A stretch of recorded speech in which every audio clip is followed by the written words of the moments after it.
បាទជំរាបសួរក៏ដូចជាសួស្តីបងប្អូនក្នុងស្រុកនិងក្រៅស្រុកទាំងអស់គ្នាបាទនេះផងដែរបាទជារូបភាពឬក៏ទិដ្ឋភាពដែលថាធ្វើមកហូបលក្ខណៈថាហូបជុំអ្នកភូមិផងរបងជាមួយបង្កើននៃក្តីស្រឡាញ់បាទ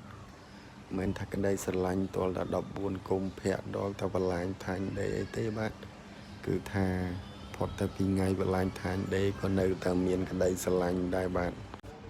ហើយក្តីស្រឡាញ់នោះទៀតសោតបាទមិនប្រកាសថាជាបងប្អូនឬក៏ជាពោះមួយឬក៏ជាឪពុកម្ដាយទេបាទសូម្បីតែអ្នកភូមិផងរបងជាមួយរបស់ខ្ញុំនឹងបាទក៏មានក្តីស្រឡាញ់ឲ្យគ្នាទៅវិញទៅមកដែរបាទនេះមកលេង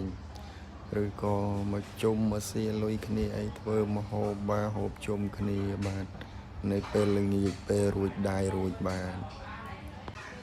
ហើយមានដូចជាបាទប្រហិតចៀនបាទហើយនឹងទឹកត្រីអីចឹងទឹកតៅហ៊ូទឹកសៀងអីចឹងនេះបាទមីហិលបាទ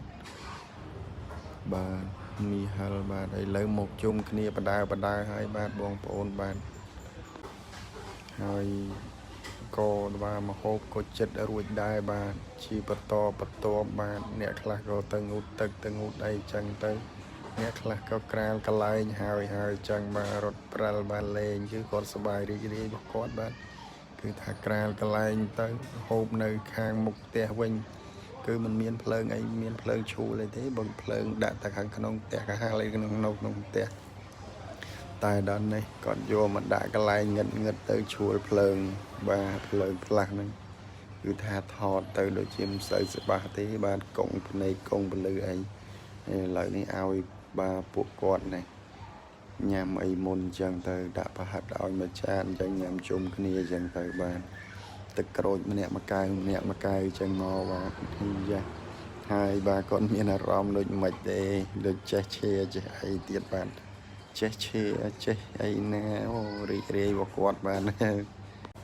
ថាតែមនុស្សចាស់ទៅបាទចេះឈេចេះអីជុលកែវអីញ៉ាំកម្មវិធីឲ្យរីករាយ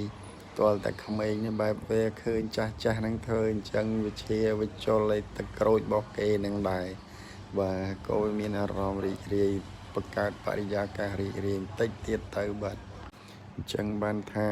កុំថាតាចាំតបុនដែលបលាញ់ឋានដេអីមិត្តភ័ក្ដិជុំវិញខ្លួនអីឬក៏នេះអីបាទសំបីតែមិនជាមិត្តភ័ក្ដិមិនជាសាច់ញាតិអីក៏អាចរស់ជួបជុំគ្នាស្នាមញញឹមរីករាយអីផងដែរបាទ